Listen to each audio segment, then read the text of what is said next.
Kami akan membentangkan tajuk perkembangan adat dan tradisi budaya di Sabah dan Sarawak. Seperti yang kita boleh lihat, banyak perubahan yang berlaku di semenanjung Malaysia. Begitu juga dengan Sabah dan Sarawak. Namun, keindahan Sabah dan Sarawak adalah tentang adat dan tradisinya. Persoalannya, adakah perkara ini masih diterapkan nilainya dan tidak berlaku apa-apa perubahan? Terusnya tentang sejarah kedatangan kaum Sabah.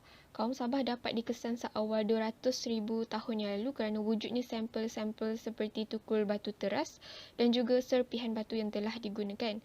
Sejarah Sabah terawal direkodkan adalah pada abad ke-15 dan ada yang mengatakan bahawa Sabah adalah sebahagian daripada tanah besar yang dikenali sebagai Sundaland yang menghubungkan banyak daratan di Tenggara Asia ke tanah besar. Pada bahagian terakhir mengatakan Peter Bellwood menguraikan yang mana orang Sabah adalah sebenarnya dari masyarakat yang digelar Austronesian.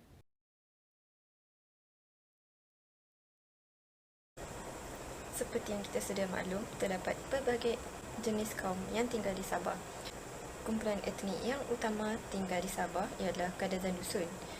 Istilah Kadazan Dusun diperoleh oleh kerana kesamaan dari segi struktur adat dan budaya serta tradisi yang diamalkan. Secara tidak langsung, kesamaan dari segi linguistik kaum Kadazan dan kaum Dusun. Kadazan ataupun dikenali sebagai bangsa Kadazan merupakan kelompok yang mempunyai jumlah penduduk yang ramai, manakala Dusun pula dikenali sebagai bangsa Dusunik ataupun Dayak Dusun yang diambil dari istilah yang digunakan bagi merujuk kepada sesuatu kumpulan suatu kaum, suku peribumi yang menetap di Sabah dan Borneo.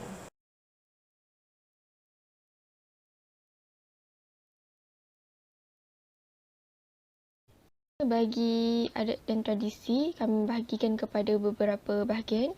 Untuk Kadazan Dusun, contohnya perkahwinan, nopung atau hantaran adalah elemen penting untuk melaksanakan perkahwinan tersebut dan juga agar perkahwinan tersebut kekal berterusan. Seterusnya untuk kematian dan pengebumian, mempunyai pelbagai peringkat dan peringkat pertama mereka perlu berjumpa dengan mogom biru ataupun dukun untuk mengetahui kematian seseorang dan untuk penyembuhan penyakit, dan ketiga untuk perayaan, mereka memuja semangat padi dan meraihkan pesta menuai untuk mendapatkan hasil padi yang lumayan.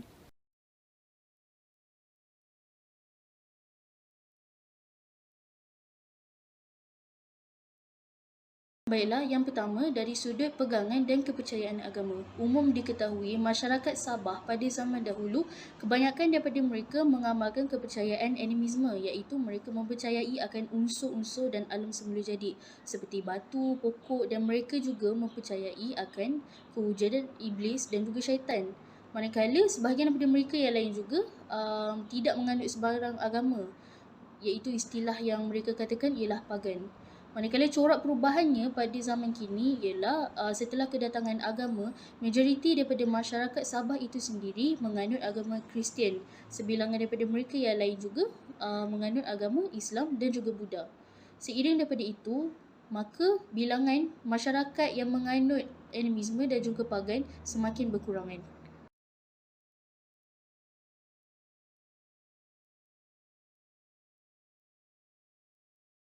Seterusnya, saya akan sambung untuk sejarah kedatangan kaum di Sarawak. Secara umumnya, Sarawak merupakan negeri terbesar dalam Persekutuan Malaysia yang terletak di bahagian timur Malaysia dan terpisah dari tanah semenanjung oleh Laut Cina Selatan. Sejarah kedatangan kaum di Sarawak bermula pada era pemerintahan keluarga Brooke, di mana beliau menggalakkan kemasukan imigran Cina secara besar-besaran dengan tujuan supaya mereka akan memajukan penanaman padi, kerana pada waktu itu kita kekurangan beras. Mereka juga mengatur sistem pembahagian masyarakat di mana setiap komuniti yang besar diberi peranan tertentu.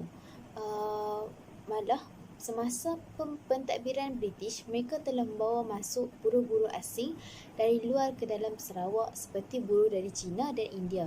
Contohnya, ramai imigran Cina dikatakan bekerja sebagai buruh-buruh bergaji di Lombong dan estet serta perusahaan syarikat barat. Masyarakat Iban merupakan suku kaum terbesar yang terdapat di Sarawak dan diikuti kaum Cina, Melayu, Bidayuh dan kaum-kaum lain. Dalam kebudayaan masyarakat Iban di Sarawak dapat diklasifikasikan kepada dua bahagian, iaitu budaya benda dan budaya bukan benda. Budaya benda adalah seperti puak bumbu, anyaman tikar, senjata perang dan ukiran, manakala budaya bukan benda adalah merangkumi warisan, aspek bahasa dan adat istiadat. Seterusnya, masyarakat Iban juga menjadikan penanaman padi sebagai sumber ekonomi utama kerana ia merupakan makanan ruji masyarakat Iban. Hasil tuaian yang diperolehi adalah berterusan adalah sebagai sumber kelangsungan hidup dan sumber komoditi untuk sistem perdagangan mereka.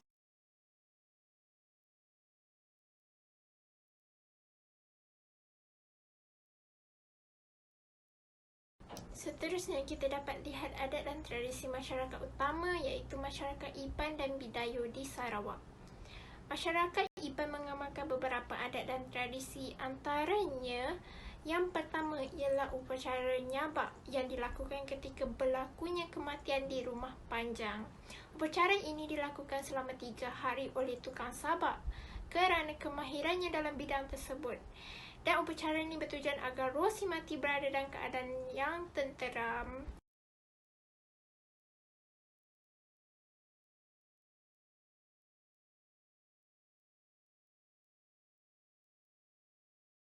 Bila sekarang kita beralih kepada faktor perubahan adat masyarakat Sarawak, kami mendapati terdapat 3 faktor yang menyebabkan kepada perubahan adat masyarakat Sarawak. Yang pertama adalah perkembangan teknologi. Perkembangan teknologi yang kita lihat sekarang, orang muda sekarang sangat menyukai bermain video berbanding dengan permainan tradisional.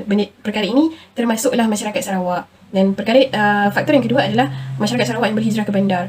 Kebiasaannya masyarakat Sarawak yang berhijrah ke bandar atas 2 tujuan, di mana tujuan yang pertama adalah sama ada mereka atas tuntutan belajar, dan tujuan yang kedua adalah atas tuntutan bekerja untuk mendapatkan lebih banyak kemudahan. Dan faktor yang ketiga adalah perkahwinan campur.